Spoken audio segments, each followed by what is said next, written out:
Jesus, not only is he the faithful witness, not only is he the firstborn of the dead, he is the ruler of kings on earth. There is no king, there is no devil, there is no antichrist who can stand against Jesus Christ. He is triumphant. He is the ruler of the kings of the earth. No reason to fear death if your trust is in Christ. He has gone ahead of you. He has conquered death. He's taken out the sting of death. Death itself can't harm you. No need to fear. No, it's not going into the unknown. Jesus never ever asks us to go anywhere where he himself has not first been. And he has gone into the darkness of death, died our death, risen from the dead, and is alive. And if you trust him, the one who is the resurrection and the life, his promise is you will not die, but you will live forever. Isn't that magnificent? Jesus is alive forevermore. You have nothing to fear. Therefore, live for Christ. Shine for Christ. And if you don't know him, trust him with all of your heart.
கர்த்தராகிய இயேசு கிறிஸ்துவின் நாமத்திற்கு மகிமை உண்டாகட்டும்.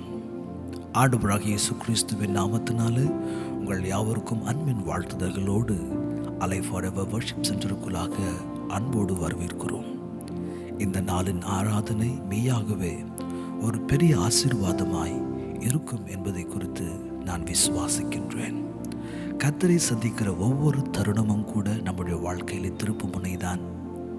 வேதத்திலே அநேக மனிதர்கள் கர்த்தரை சந்தித்தார்கள்.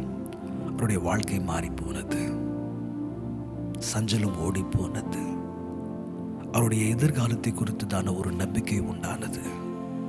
கிறிஸ்துவுக்காக அவர்கள் சுடர்களைப் போல பிரகாசித்தார்கள். கர்த்தருக்கு மகிமையை கொண்டு வந்தார்கள். அதுபோலவே இந்த நாளின் ஆராதனை நம்முடைய வாழ்க்கையிலும் ஒரு திருப்பு முனையாய், ஒரு பெரிய ஆசீர்வாதமாய் இருக்க வேண்டும் என்பதை நான் கர்த்தரிடத்தில் வேண்டி நாம் ஜெபிப்போமா? அன்பின் பரலோக பிதாவே, உமக்கு நன்றி செலுத்துகிறோம்.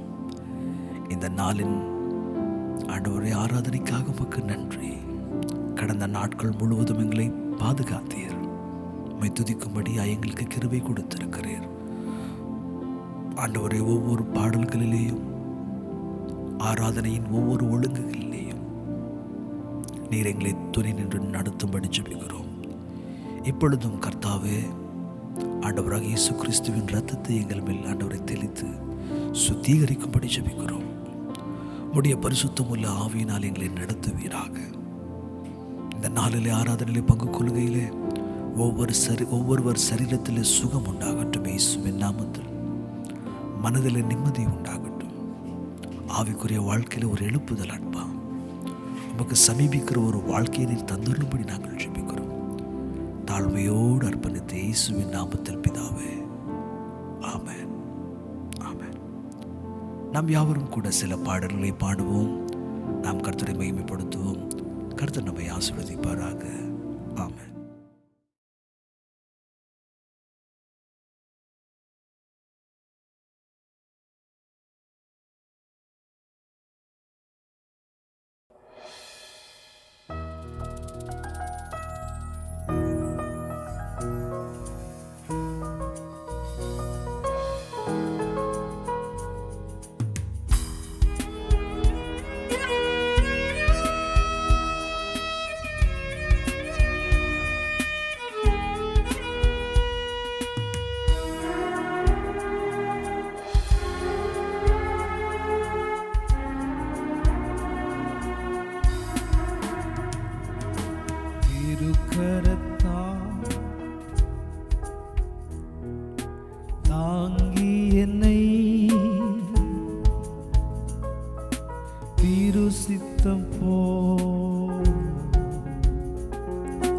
நடத்திடுமே.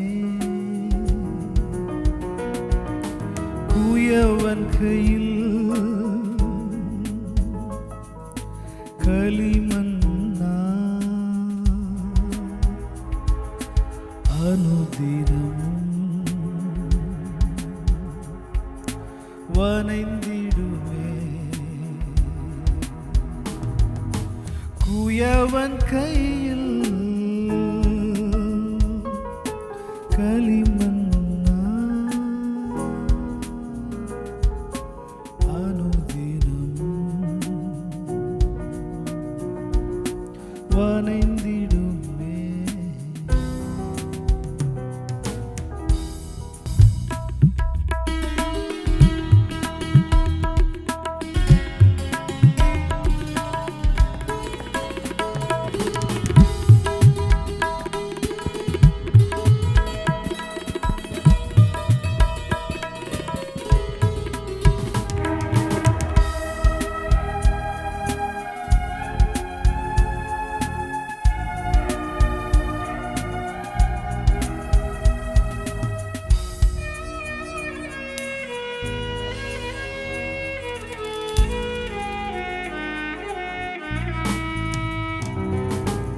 ஆழ்கடலில் அலைகளினால் அசையும் போது என் படகில், ஆழ்கடலில் அலைகளினால் அசையும் போது என் படகில் ஆத்ம நண்பன் இயேசுவோடு சேர்ந்திடுவேன் அவர் சமூகம்.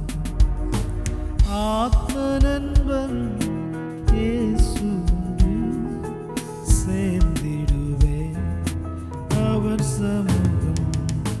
திருக்கரத்தால் தாங்கி என்னை திரு சித்தம் போல் நடத்திடுமே. குயவன் கையில் களிமண்ணா அனுதினம் வனைந்திடுமே. குயவன் கையில் களிமண்ணா அனுதினம் வனைந்திடுமே.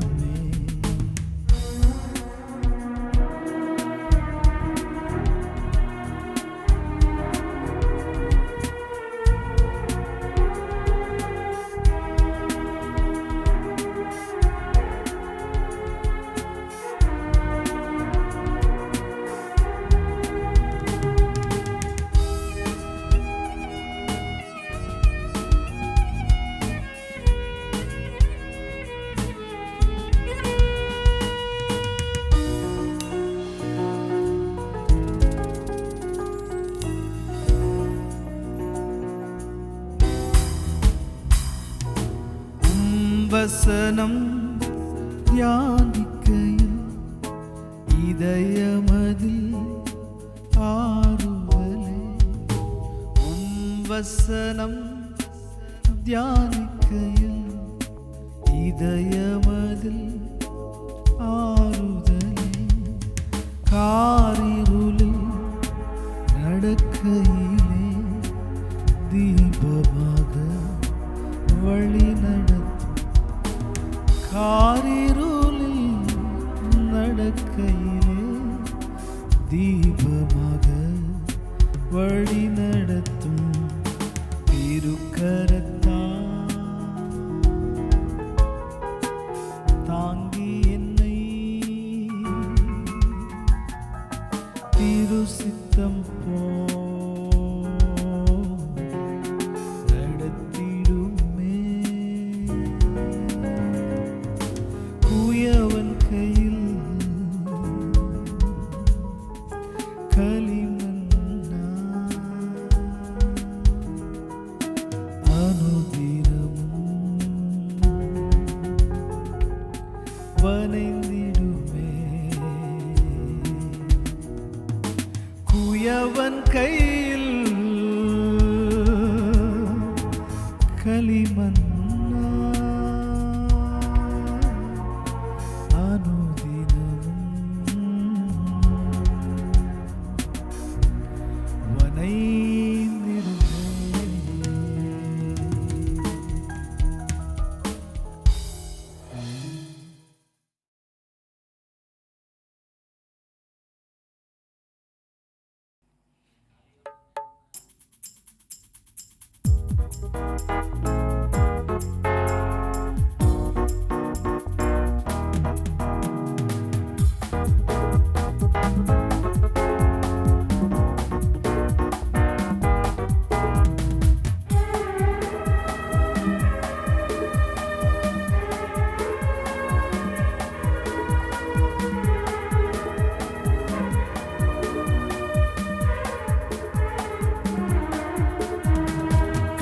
கர்த்தாவே தேவர்களில் உமக்கொப்பானவர் யார்? வானத்திலும் பூமியிலும் உமக்கொப்பானவர் யார்? கர்த்தாவே தேவர்களில் உமக்கொப்பானவர் யார்? வானத்திலும் பூமியிலும் உமக்கொப்பானவர் யார்? உமக்கொப்பானவர் யார்? உமக்கொப்பானவர் யார்? உமக்கொப்பானவர் யார்? உமக்கொப்பானவர் யார்? வானத்திலும் பூமியிலும் உமக்கொப்பானவர் யார்? வானத்திலும் பூமியிலும் உமக்கொப்பானவர் யார்? கர்த்தாவே தேவர்களில் உமக்கொப்பானவர் யார்? வானத்திலும் பூமியிலும் உமக்கொப்பானவர் யார்?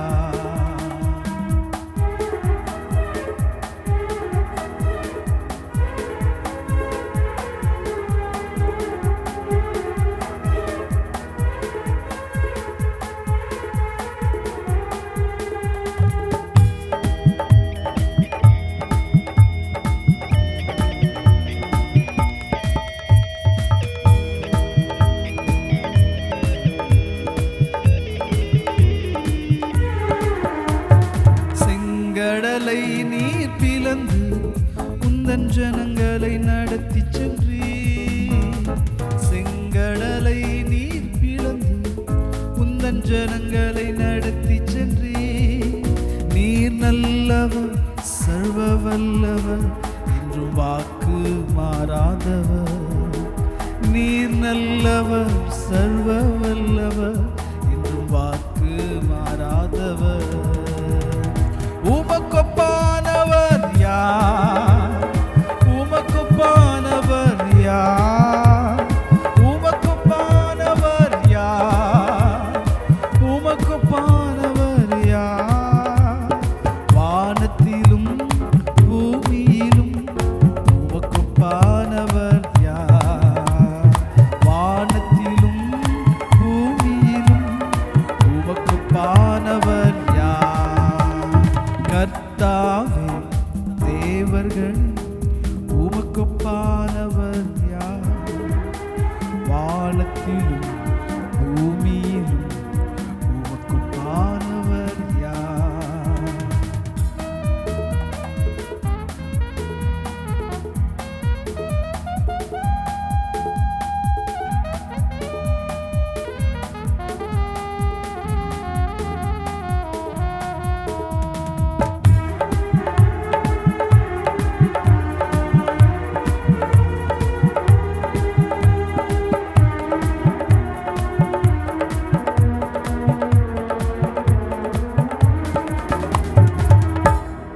தூதர்கள் உண்ணும் உணவா உந்தன் ஜனங்களை போஷித்திரே.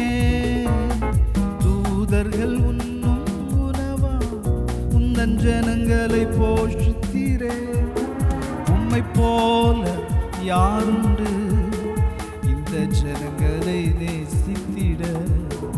உம்மை போல யாருண்டு இந்த ஜனங்களை நேசித்திட? உமக்கொப்பானவர் யார்? உமக்கொப்பானவர் யார்? உமக்கொப்பானவர் யார்? உமக்கொப்பானவர் யார்? வானத்திலும் பூமியிலும் உமக்கொப்பானவர்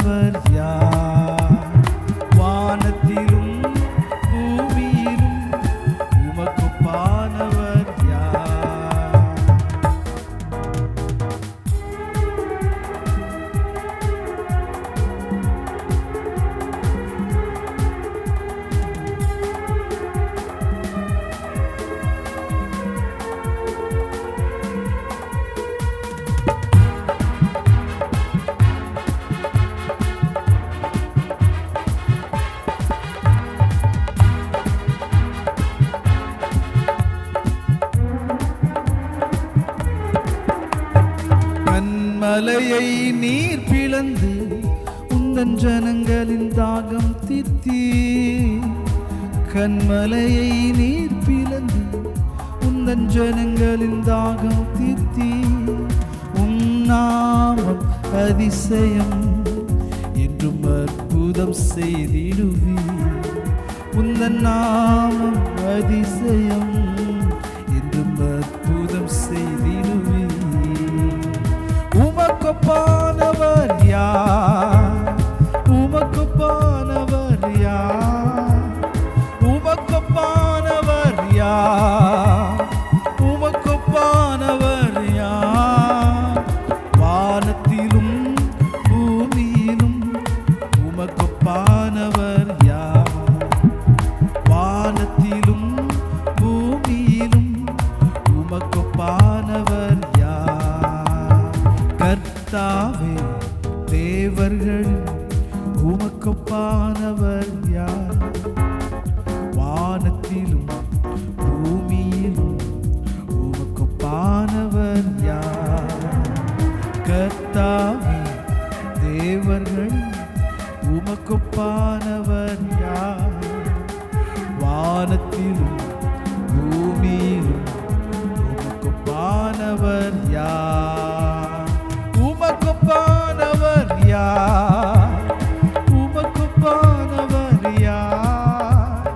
உமக்கொப்பானவர் யார்? உமக்கொப்பானவர் யார்? வானத்திலும் பூமியிலும் உமக்கொப்பானவர் யார்? வானத்திலும் பூமியிலும் உமக்கொப்பானவர் யார்? வானத்திலும் பூமியிலும் உமக்கொப்பானவர் யார்? வானத்திலும் பூமியிலும் உமக்கொப்பானவர் யார்? ஹல்லேலூயா.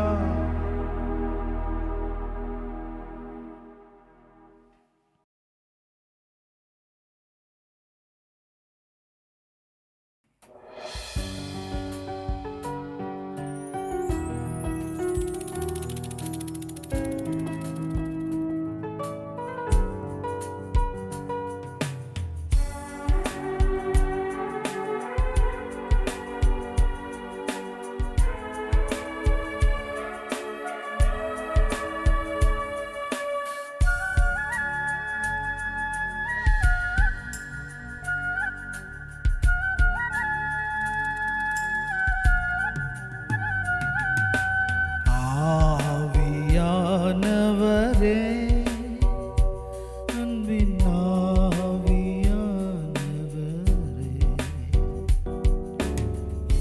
இப்போ வாரும், இறங்கி வாரும் எங்கள் மத்தியிலே. இப்போ வாரும், இறங்கி வாரும் எங்கள் மத்தியிலே. உலையான சேற்றினின்று தூக்கி எடுத்தவரே, உலையான சேற்றினின்று தூக்கி எடுத்தவரே, பாவம் கழுவி தூய்மையாக்கும் இந்த வேளையிலே. பாவம் கழுவி தூய்மையாக்கும் இந்த வேளையிலே. ஆவியானவரே, அன்பின்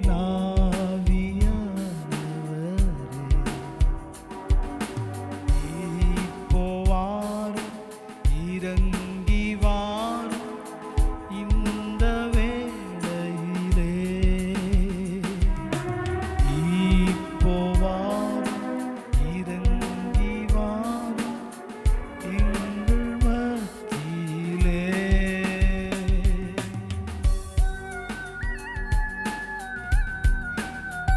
ஆமாண்டவரே, நீர் எங்கள் நடுவே வர வேண்டும். நீர் வந்தால் தான் என்னுடைய வாழ்க்கையிலே எப்பொழுதுமே ஒரு வெற்றி அப்பா.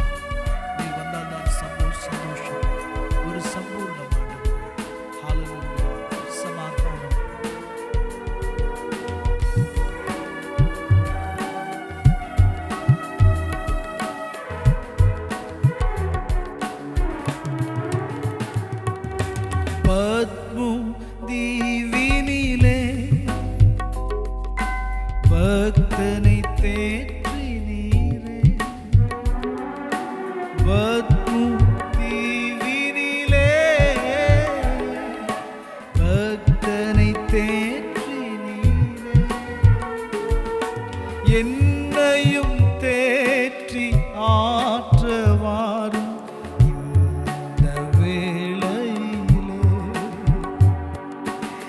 என்னையும் தேற்றி ஆற்றவாரும் இந்த வேளையிலே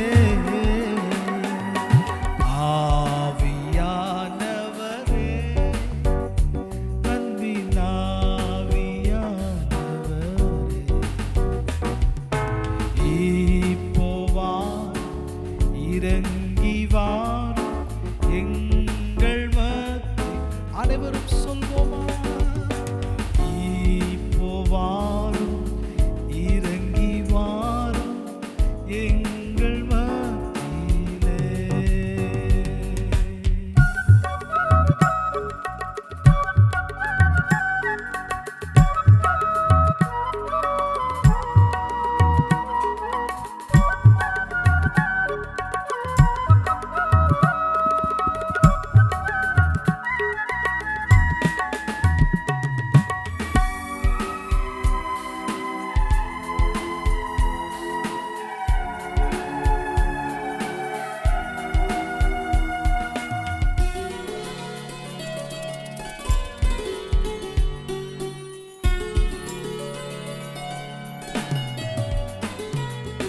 சீதா மலையினிலே இறங்கி வந்தவரே சீனாய் மலையினிலே இறங்கி வந்தவரே ஆத்மதாகம் தீர்க்க வாரும் இந்த வேளையிலே ஆத்மதாகம் தீர்க்க வாரும் இந்த வேளையிலே ஆவியானவரே அன்பின் ஆவியானவரே இப்போவார் இறங்கி வாரும் இந்த வேளையிலே இப்போவாரும் இறங்கி வாரும் எங்கள் மத்தியிலே இப்போவாரும் இறங்கி வாரும் எங்கள் மத்தியிலே சொல்வோமா இப்போவாரும் இறங்கி வாரும் எங்கள் மத்தியிலே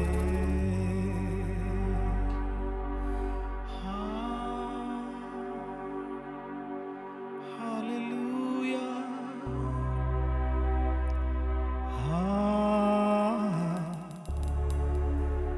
ஹalleluya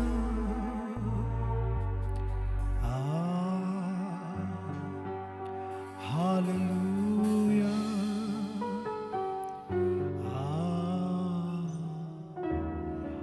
Hallelujah. Salvama. Hallelujah.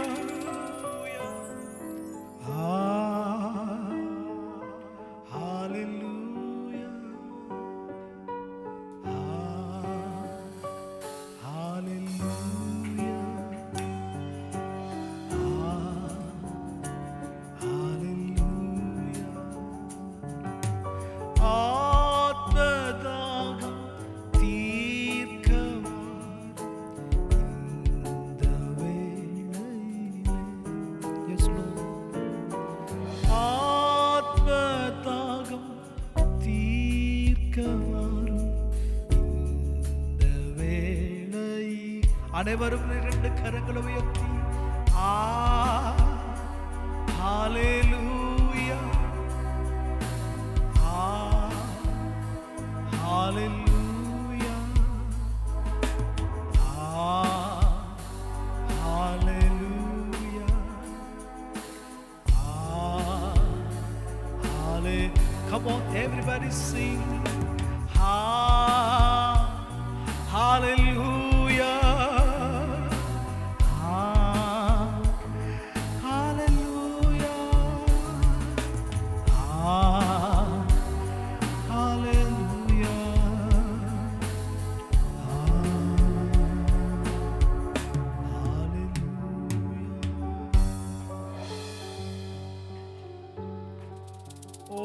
தகப்பனே,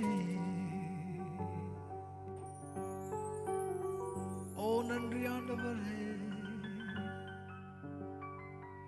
நீர் அனுப்பிய இரட்சகருக்காக மக்கள்,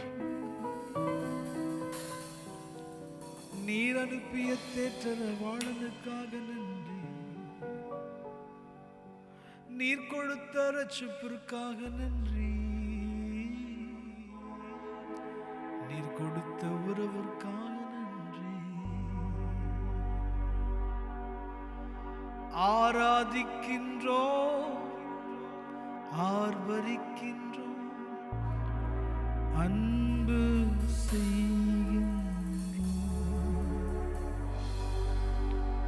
உம்மை ஆராதிக்கின்றோம், ஆர்ப்பரிக்கின்றோம், அன்பு செய்கின்றோம்.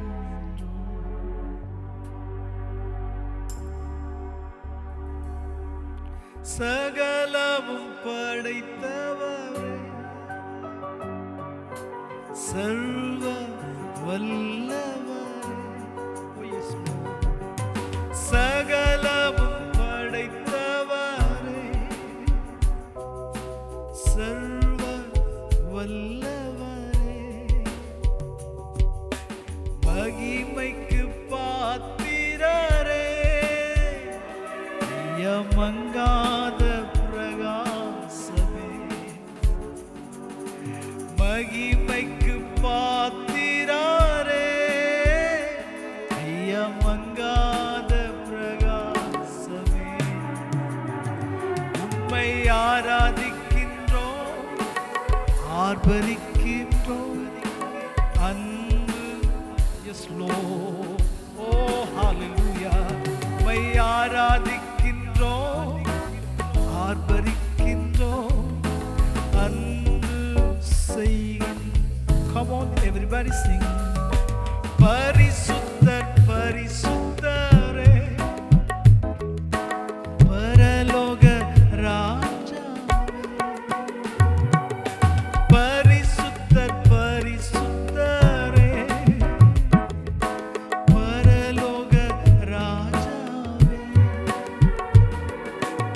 எப்போதும் இருப்பவரே, ஐயா இனிமேலும் வருபவரே,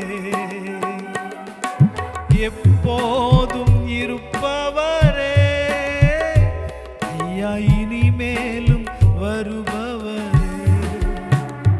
உம்மை ஆராதிக்கின்றோம், ஆர்ப்பரிக்கின்றோம், அன்பு செய்கின்றோம். உம்மை ஆராதிக்கின்றோம், ஆர்ப்பரிக்கின்றோம், அன்பு செய்கின்றோம். உம்மை அன்பு செய்கின்றோம். Thank you, Lord, for this marvelous communion and the relationship that Thou hast given us. எங்களுக்காக நீர் கொடுத்திருக்கிற இந்த வெளியேறு பெற்ற ஆண்டவரே, மேன்மையான இந்த உறவுக்காக உமக்கு நன்றி செலுத்துகிறோம். உங்கள் அன்பு கூர்ந்து ஆண்டவரை சிரம் தாழ்த்தி எங்களை உடைய கரத்தில் அர்ப்பணித்து இயேசுவின் நாமத்தில் ஜெபிக்கிறோம் நல்ல பிதாவே, ஆமென்.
ஆண்டவராக இயேசு கிறிஸ்துவின் இனிதான நாமத்திற்கு மகிமை உண்டாகட்டும்.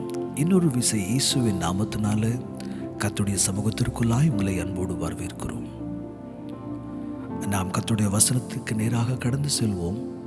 பரிசுத்த வேதம் உள்ளவர்கள் எங்களோடு இணைந்து பரிசுத்த வேதத்திலிருந்து நெகேமியாவின் புஸ்தகம் 1ஆம் அதிகாரம் 1 முதற்கொண்டு 4 வசனங்கள் வரை நாம் வாசிக்க கேட்போம். நெகேமியாவின் புஸ்தகம் 1ஆம் அதிகாரம் 1 வசனம் முதற்கொண்டு 4ஆம் வசனம் வரை நாம் வாசிக்க போகிறோம். அகலியாவின் குமாரனாகிய நெகேமியாவின் நடவடிக்கைகள். 20ஆம் வருஷம் கிஸ்லேயு மாதத்தில் நான் சூசான் என்னும் அரண்மனையில் இருக்கும்போது சம்பவித்தது என்னவென்றால், என் சகோதரில் ஒருவனாகிய ஆனானியும் வேறு சில மனுஷரும் யூதாவிலிருந்து வந்தார்கள். அவர்களிடத்தில் நான் சிறையிருப்பில் மீண்டு தப்பின யூதரின் செய்தியையும் எருசலேமின் செய்தியையும் விசாரித்தேன். அதற்கு அவர்கள், சிறையிருப்பில் மீந்திருக்கிறவர்கள் அந்த தேசத்திலே மகா தீங்கையும் நிந்தையையும் அனுபவிக்கிறார்கள். எருசலேமின் அலங்கம் இடிபட்டதும் அதன் வாசல்கள் அக்கினியால் சுட்டரிக்கப்பட்டதுமாய் கிடக்கிறது என்றார்கள். இந்த வார்த்தைகளை கேட்டபோது நான் உட்கார்ந்து அழுது சில நாளாய் துக்கித்து உபவாசித்து மன்றாடி பரலோகத்தின் தேவனை நோக்கி அவன் ஜெபம் செய்தான், விண்ணப்பம் செய்தான். நாம் வாசித்ததான் இந்த வேத பகுதியிலே நெகேமியா என்கிறதான ஒரு மனுஷன் சூசான் என்கிறதான ஒரு அரண்மனையிலே காணப்படுகின்றான்.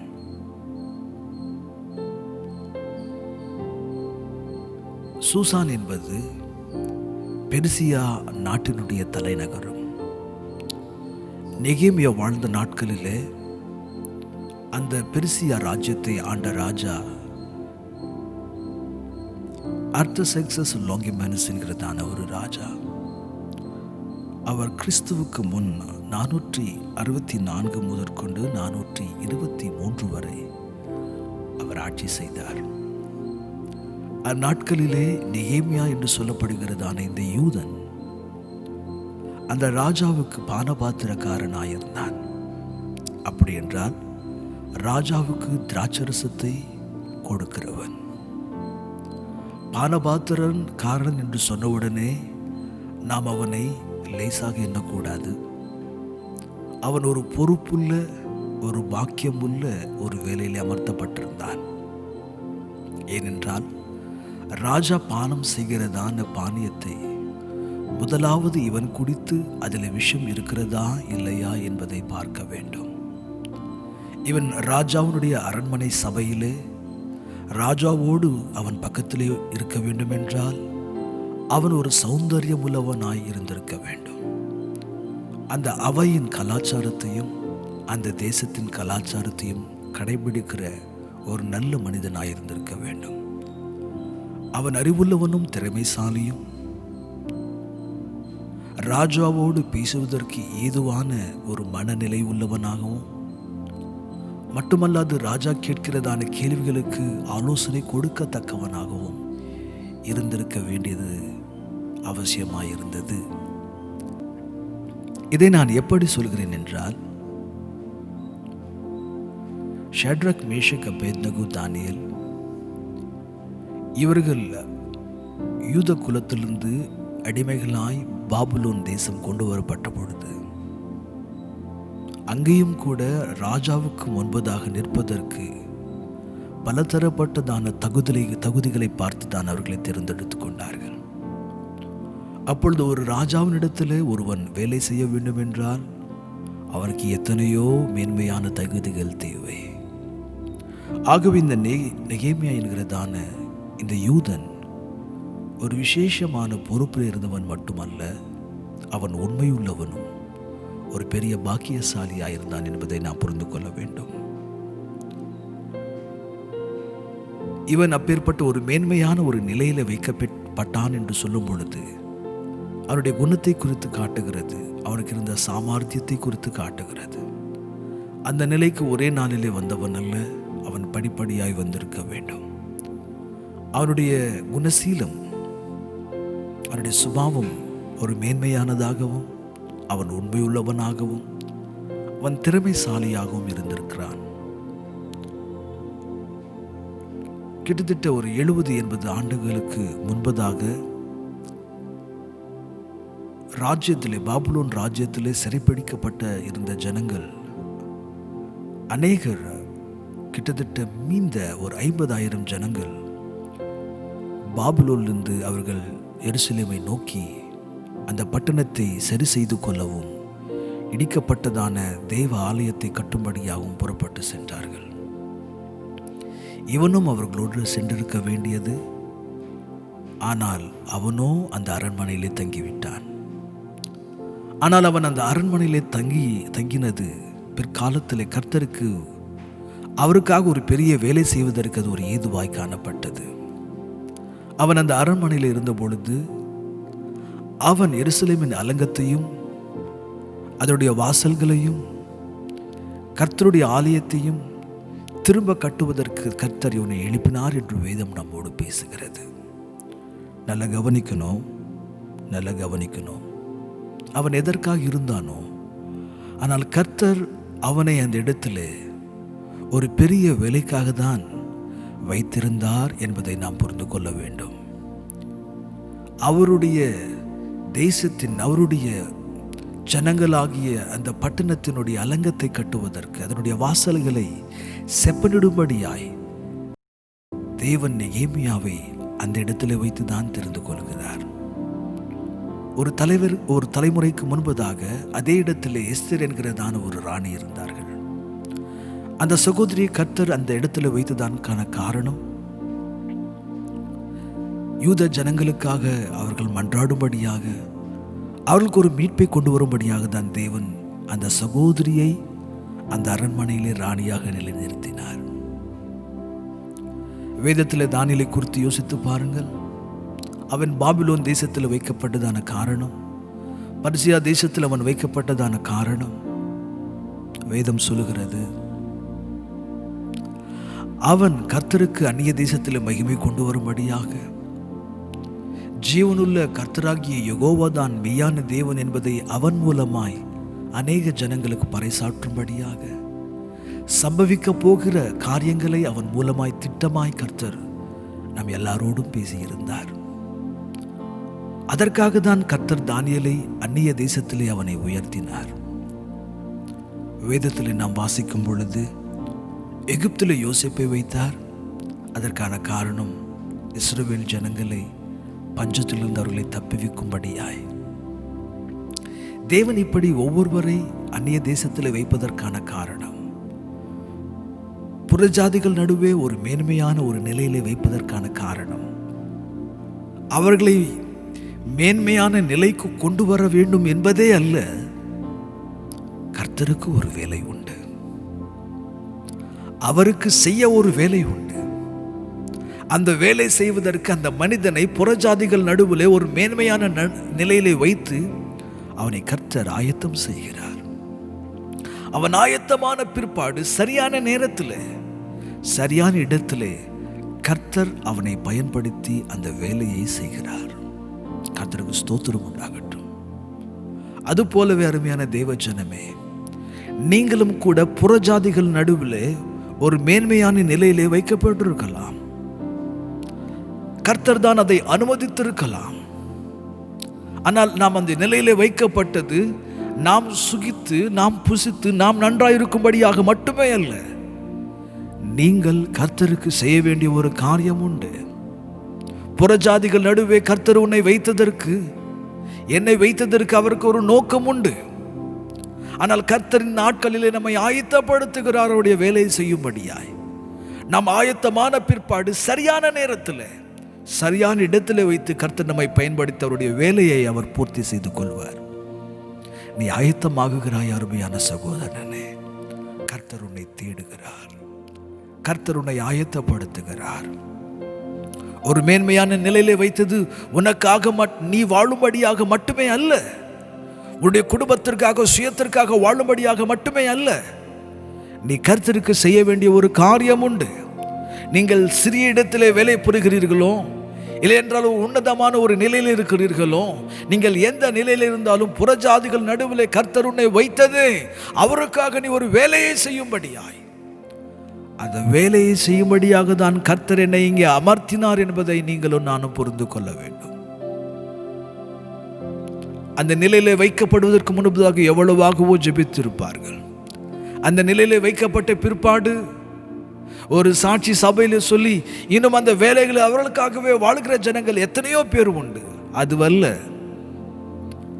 கர்த்தர் உன்னை புறஜாதிகள் நடுவில் வைத்ததற்கான காரணம் உன்னை அங்கே உருவாக்கி உன்னை ஆயத்தப்படுத்தி தன்னுடைய வேலையை செய்து கொள்ளும்படியாய். கர்த்தருக்கு ஸ்தோத்திரம் உண்டாகட்டும்.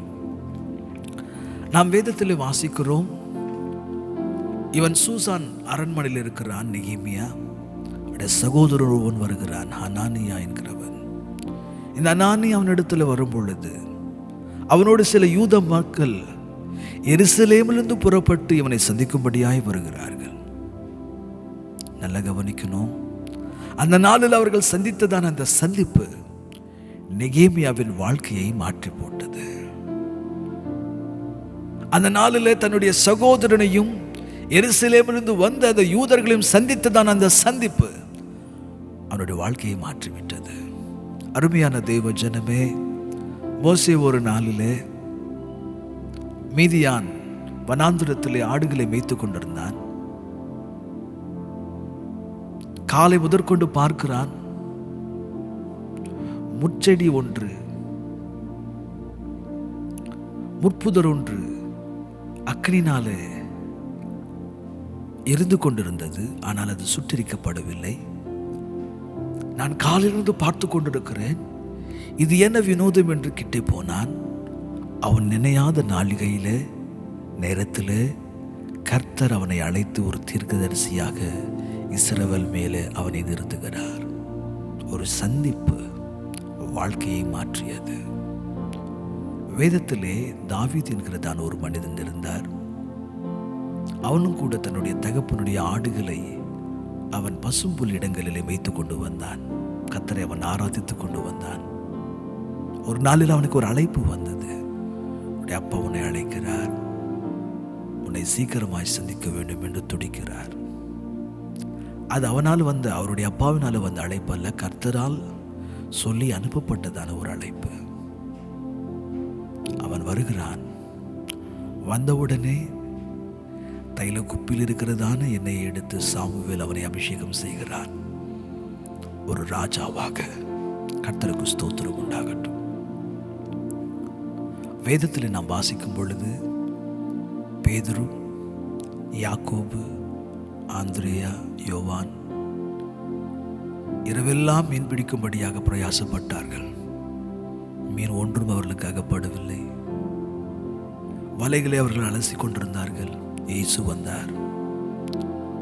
அந்த படகை ஆழத்திலே கொண்டு போக சொன்னார்.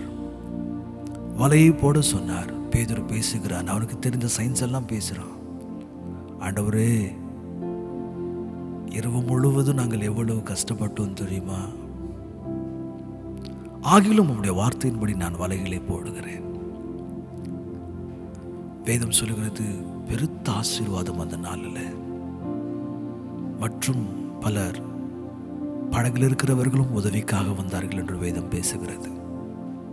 அருமையான தேவ ஜனமே, அந்த நாளில் கர்த்தர் மீன் பிடிக்கிற அவர்களை இனி நீ மனிதர்களை பிடிப்பீர்கள் என்று சொல்லி அவருடைய வாழ்க்கையை மாற்றி போட்டார். ஒரு திருப்பு முனை ஏற்பட்டது. நெகேமியாவின் வாழ்க்கை அவர்களை சந்தித்த பொழுது திருப்பு முனை. மோசேவின் வாழ்க்கையிலே ஒரு திருப்பு முனை. அவன் முட்செடியிலே கர்த்தரை சந்தித்த பொழுது, தாவீதுடைய வாழ்க்கையிலே சாமுவேல் சந்தித்த பொழுது ஒரு திருப்பு முனை.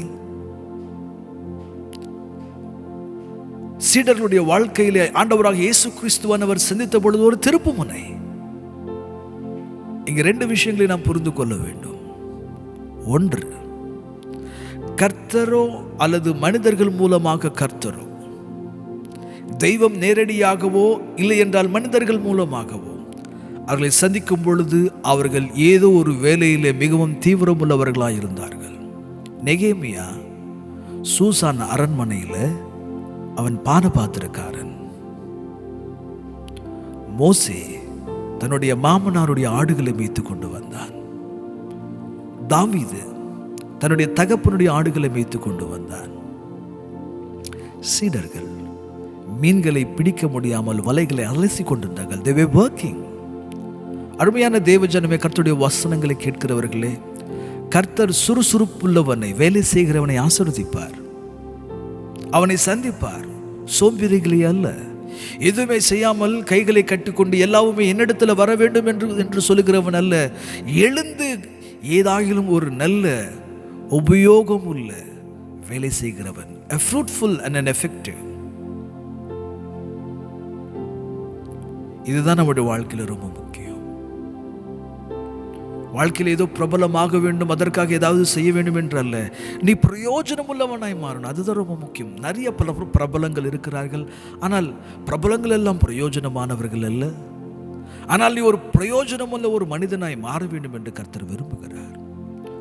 முதலாவது, வேலை செய்கிறவர்களை கர்த்தர் சந்திக்கிறார். இரண்டாவது, அவனை சந்திக்க வந்தவர்கள் சாதாரணமான ஒரு மக்கள் தான். தன்னுடைய சகோதரன் சில யூதர்கள். இவர் ஒரு மேன்மையான நிலையில் இருக்கிறார். தாவீதை சந்திக்க வந்தவர்கள் சாதாரணமான மக்கள் தான், சாதாரணமான ஒரு மனிதன் தான். அருமையான தேவஜனமே, உன்னுடைய வாழ்க்கையிலும் கூட தேவன் சில நேரங்களிலே சாதாரணமானவர்கள், மேன்மையானவர்களை கொண்டு வருவார். ஆனால் அந்த கொண்டு வருகிற நேரத்தில் கர்த்தர் உங்களை அந்த மனிதரோடோ இல்லை என்றால் அந்த மனிதரை உங்களோடு இணைக்கும் பொழுது தேவனுக்கு ஒரு திட்டம் உண்டு. அந்த திட்டத்தை நிறைவேற்றும்படியாக தான் கர்த்தர் அந்த மக்களை நம்முடைய வாழ்க்கையிலே அனுமதிக்கிறார், இணைக்கிறார்.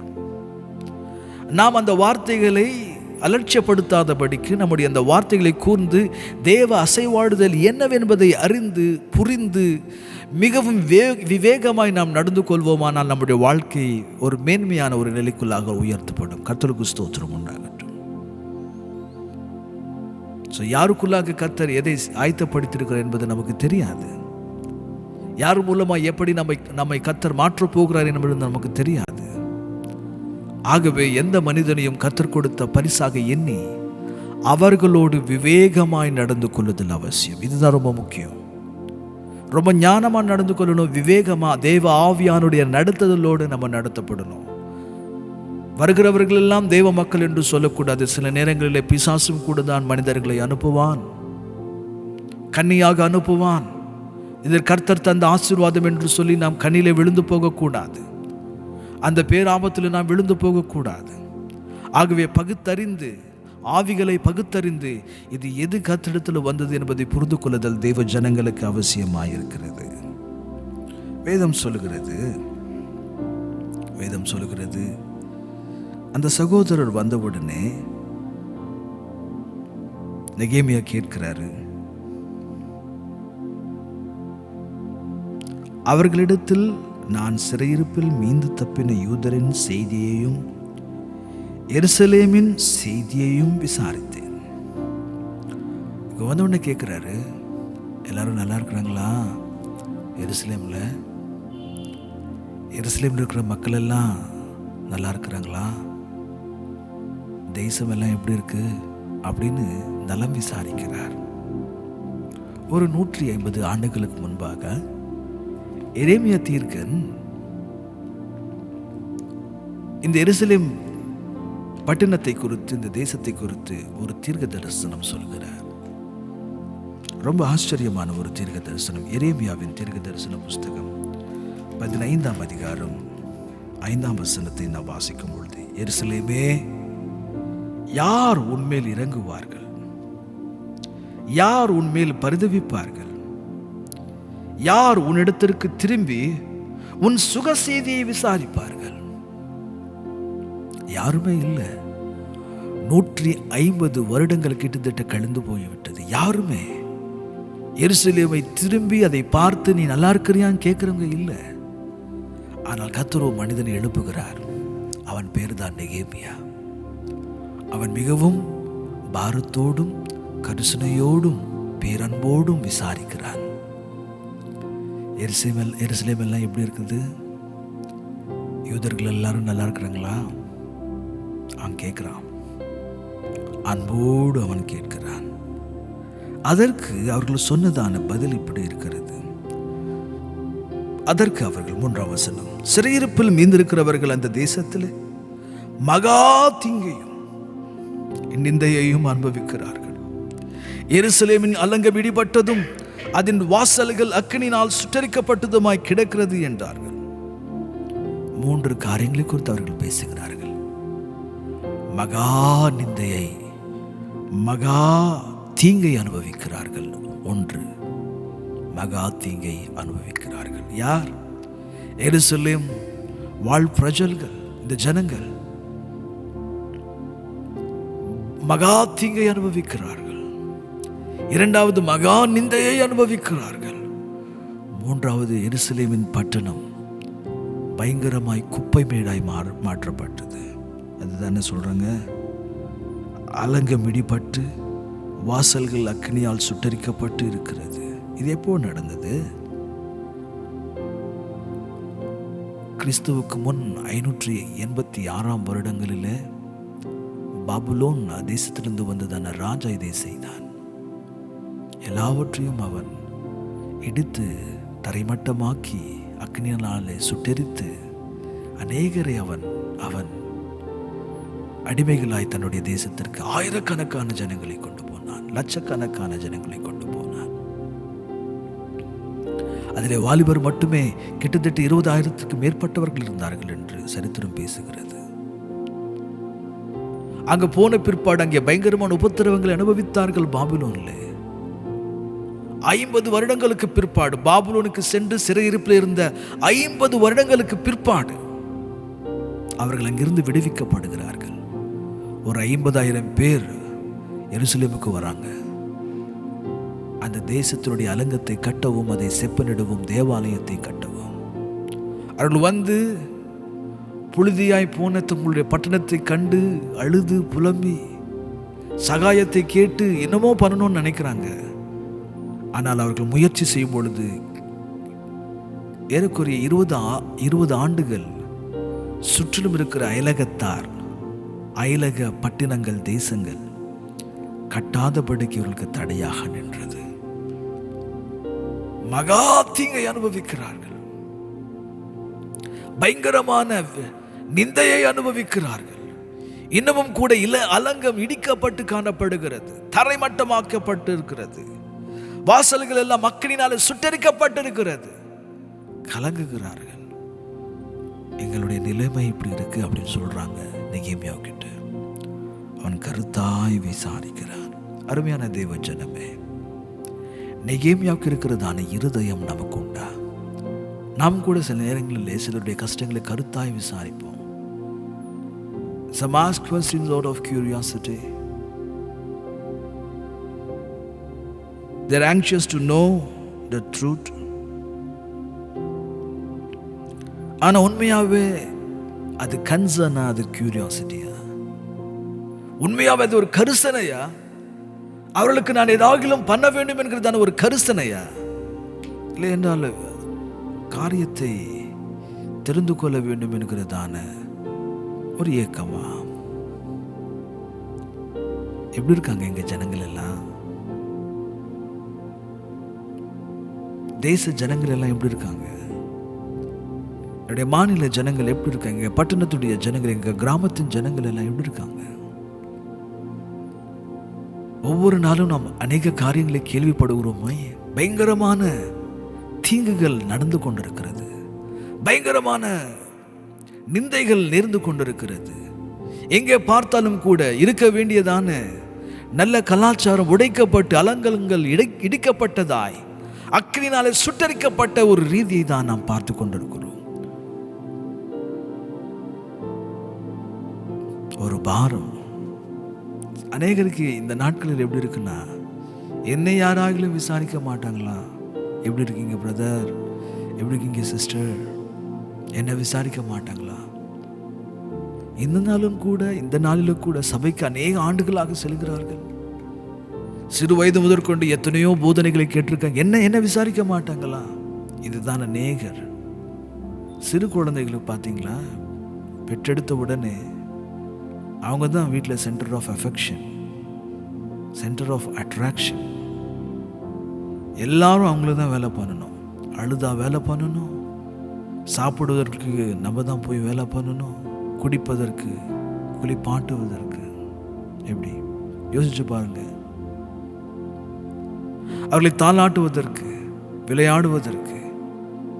அவர்கள் எதையுமே கண்டு கொள்ள மாட்டாங்க. நீ எந்த வேலையில் இருந்தாலும் சரி அழுவாங்க, எனக்கு அந்த வேலை நடக்கணும். Because they are self centred, they do not no.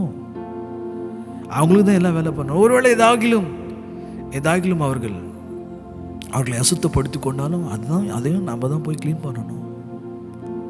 வளராத பிள்ளைகள் மூலமா எத்தனை துக்கங்களோ தெரியுமா? வளராத பிள்ளைகள் மூலமா எத்தனை அவதிகளோ தெரியுமா? சபைக்கு அநேக ஆண்டுகளாக வந்து கொண்டு இந்த நாளிலையும் என்னையே விசாரிக்கணும் கர்த்தர். ஆண்டவரே, உன்னை விசாரிக்கிறார், இல்லை என்று சொல்லவில்லை. இந்த நாளிலும் நான் தான் பராமரிக்கப்பட வேண்டும். ஆனால் இந்த ஜனங்களை குறித்து யார் பராமரிப்பார்கள்? அழிந்து போகிற ஆத்துமாக்களை குறித்து யார் பராமரிப்பார்கள்? அழிந்து போகிற நண்பர்களை குறித்து, உன்னுடைய வேலையிடத்தில் இருக்கிறதான உன்னுடைய சகோதரர்கள் சகோதரிகளை குறித்து யார் பராமரிப்பார்கள்? Does anyone care it for? இதை குறித்து நாம் யோசிக்க வேண்டியது மிகவும் முக்கியமாய் இருக்கிற அருமையான தேவ ஜனமே. அவன் மிகவும் கருத்தாய் விசாரிக்கிறான். எத்தனையோ செய்திகளை நாம் கேள்விப்படுகிறோமே, கருத்தாய் நாம் அவர்களுக்காக என்ன செய்கிறோம்? வேதம் சொல்லுகிறது 4ஆம் வசனத்தில், இந்த வார்த்தைகளை கேட்டபோது நான் உட்கார்ந்து அழுது சில நாளாய் துக்கித்து உபவாசித்து மன்றாடி பரலோகத்தின் தேவனை நோக்கி அவன் விண்ணப்பம் செய்கிறான். கேட்ட உடனே உள்ளமெல்லாம் பாரமா நிறைந்தது, பாரத்தினால நிறைந்தது. உடனே பயங்கரமான துக்கம். அந்த துக்கத்தில் அவனுக்கு அழுகை. அவன் அழுகிறான், உட்கார்ந்து அழுகிறான். யூதர்கள் வழக்கமாக எப்போ அழுதாலும் உட்கார்ந்து தான் அழுவாங்க. அவன் உட்கார்ந்து அழுகிறான். எவ்வளவு நேசம் இருந்தால் அவன் அழுவான். அழுகை என்பது ஆண்களுக்கு பலவீனமா? இந்த இடத்தில் இது பலவீனம் அல்ல, இது ஒரு பலன். Yes, this is the sign of strength, because Nehemiah weepeth for his nation and his people. He weeps. அது நம்ம வார்த்தைகளால விவரிக்க முடியல. அவன் அவ்வளவாய் ஒரு உன்னதமான நிலையில் இருந்தாலும் கூட அவனுடைய மனது பாருங்க, பாரத்தோடு அவன் அழுகிறான். என்னவென்று 3 காரியங்கள் அல்லவா? ஒன்று, மகா தீங்கு சம்பவிக்கிறது, மகா நிந்தையை அனுபவிக்கிறார்களே. எல்லாவுமே தரைமட்டமாக்கப்பட்டிருக்கிறது. My nation is in ruin. அவன் அழுகிறான், அவன் வேதனைப்படுகிறான். வேதத்தில் எரேமியா என்கிறதான ஒரு தீர்க்கதரிசி, புலம்பல் தீர்க்கதரிசி, அவனும் கூட எருசலேம் மக்களுக்காக அழுதான். என் தலை தண்ணீரும் என்னுடைய கண்கள் கண்ணீர் ஊற்றுமானால் நலமாயிருக்கும். வாழ்நாள் முழுவதும் ஜனங்களுக்காக அவன் புலம்பி அழுதான். எதற்காய் அழுகிறான்? அந்த ஜனங்கள் மேல் இருக்கிற அன்பு அப்பேற்பட்டது அவனுக்கு. ஆகவே அழுகை வருகிறது. அவன் அழுது புலம்பி ஜெபிக்கிறான் அவர்களுக்காக. யோசிச்சு பாருங்க அருமையான தேவ ஜனமே. வேதத்தில் ஆண்டவராக இயேசு கிறிஸ்துவானவர் எருசலேமுக்கு சமீபித்த பொழுது அதை பார்த்து அதன் விஷயமாய் அவர் அழுது கொண்டு, எருசலேமே எருசலேமே, உன்னை சந்திக்கிற நாளை நீ காணவில்லையே. நான் எத்தனையோ விஷயம் உன்னை விசாரிக்கும்படி அவனிடத்தில் வந்தேன், நீயோ அதை அறியாமற் போனாயே என்று சொல்லி எருசலேமை பார்த்து இயேசு கண்ணீர் விட்டார். அதை பார்த்து அழுதார்.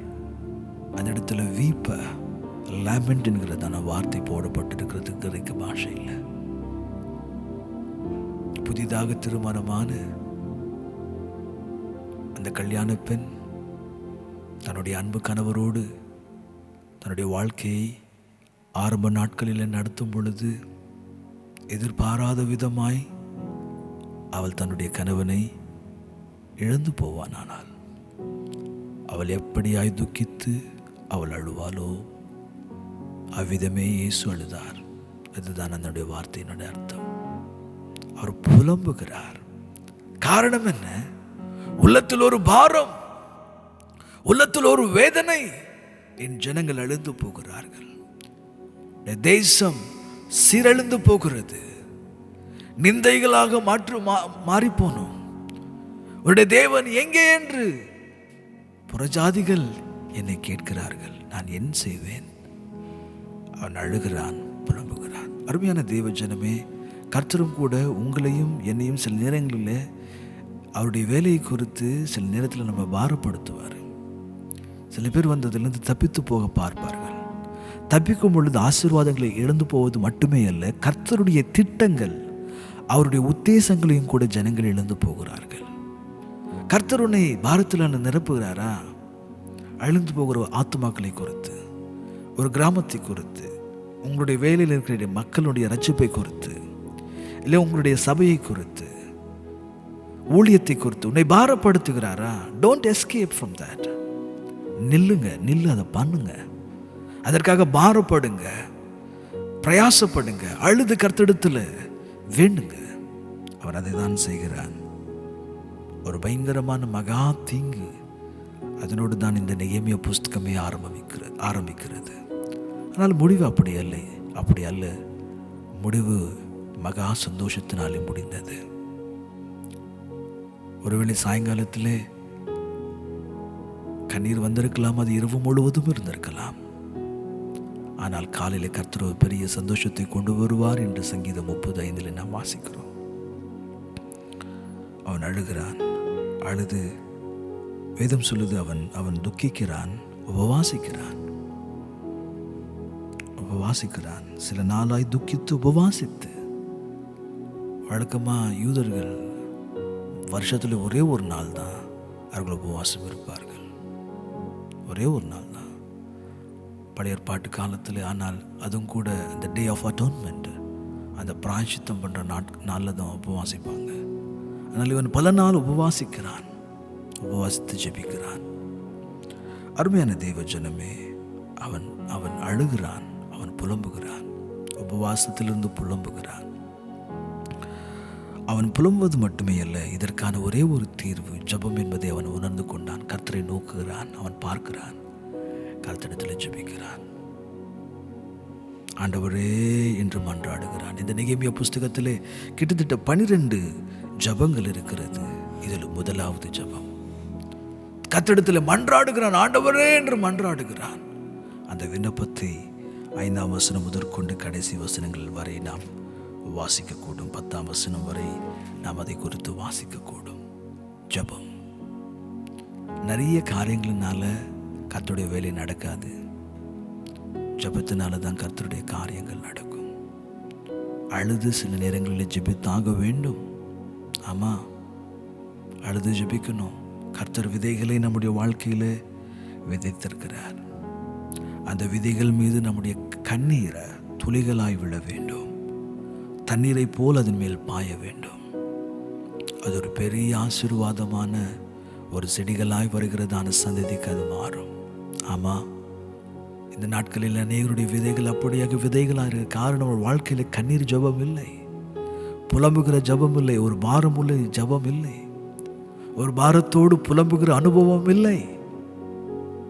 எப்பொழுதுமே தங்களுக்காகவே, தங்களுடைய காரியங்களுக்காகவே, தங்களுடைய வருத்தங்கள், தங்களுடைய நஷ்டங்கள், தங்களுடைய சுமைகளுக்காகவே அழுது கொண்டிருக்கிறார்கள் மக்கள். மற்றவருடைய சுகத்தை எண்ணி ஜெபிப்பது எப்போ? அழிந்து போகிற ஆத்மாக்களுக்காய், தேச மக்களுக்காய், சபை மக்களுக்காய், பின் வாங்கி போன மக்களுக்காய் ஜெபிப்பது எப்பொழுது? எனக்காகவே அல்ல பிரியமானவர்களே. நீங்கள் ஜெப குறிப்பை உங்களுடைய ஊழியர்களுக்கு எழுதுகிறீர்களே, அந்த ஜெப குறிப்பில் யாருக்காய் அதிகமாய் நீங்கள் ஜெப குறிப்புகளை அனுப்புகிறீர்கள்? கர்த்தரிடத்திலே ஒவ்வொரு நாளும் நீங்கள் ஜெபிக்கிற நேரத்தில் உங்களுடைய ஜெப குறிப்புகள் அதிகமாக யாருக்காக இருக்கிறது? அவன் பாரப்படுகிறான். ஒன்று, அவன் கரிசனையோடு விசாரிக்கிறான். இரண்டாவது, அவன் புலம்புகிறான். மூன்றாவது, கர்த்தரிடத்தில் அவன் விண்ணப்பம் செய்கிறான். அப்பேற்பட்ட ஒரு நிலைவரத்துக்குள்ளாய் நாமும் கூட வரணும். கரிசனையோடு விசாரிக்கிற அனுபவம், அழிந்து போகிற ஆத்மாக்களுக்காய், நம்முடைய மாநிலத்திற்காய், நம்முடைய தேசத்திற்காய், நம்முடைய ஊழியங்களுக்காய், நம்முடைய சபைக்காக கர்த்தர் அப்பேற்பட்ட கிருபை நமக்கு இந்த நாளில் தருகிறார். இதை நாம் சுதந்திரத்துக் கொள்வோமா? அன்பின் பரலோக பிதாவை உமக்கு நன்றி செலுத்துகிறோம். Thank you Lord. நீர் எங்களோடு பேசி உடைய வார்த்தைகளுக்காக நன்றி. இயேசு கிறிஸ்துவின் நாமத்தினால் இந்த வார்த்தைகள் ஒவ்வொருடைய வாழ்க்கையிலே விதைகளாய் விதைக்கப்படட்டும். ஆண்டவரே, உடைய ஆவியினாலே ஒரு பெரிய பலனாய் உடைய பிள்ளைகளுடைய வாழ்க்கையிலே மாறட்டும். இந்த வாரம் உடைய பிள்ளைகள் மீது ஆண்டவர் உடைய கிருபை இறங்கட்டும். வசனத்தை கைக்கொண்டு இதன்படி நடக்க தேவன் கிருபை செய்வீராக. எங்களை தாழ்மையோடு அர்ப்பணித்து இயேசுவின் இன்ப நாமத்தில் ஜெபிக்கிறோம் நல்ல பிதாவே, ஆமென். ஆமென். என் ஆத்துமாவே கர்த்தரை ஸ்தோத்திரே, என் முழு உள்ளமே அவர் பரிசுத்த நாமத்தை ஸ்தோத்திரே. என் ஆத்துமாவே கர்த்தரை ஸ்தோத்திரே, கர்த்தர் செய்த சகல உபகாரங்களையும் மறவாதே. ஆமென். கர்த்தராகிய இயேசு கிறிஸ்துவின் கிருபையும் பிதாவாகிய தேவனுடைய அன்பும் பரிசுத்த ஆவியானவருடைய அந்யோன்ய ஐக்கியமும் சமாதானம் கூடி வந்திருக்கிற நம் அனைவரோடும் உலகத்தில் இருக்கிற சகல பரிசுத்தவான்களோடும் இன்றும் என்றும் என்றென்றும் இருப்பதாக. ஆமென். ஆமென். Praise the lord. கர்த்தர் நம் யாவரையும் ஆசீர்வதிப்பார்.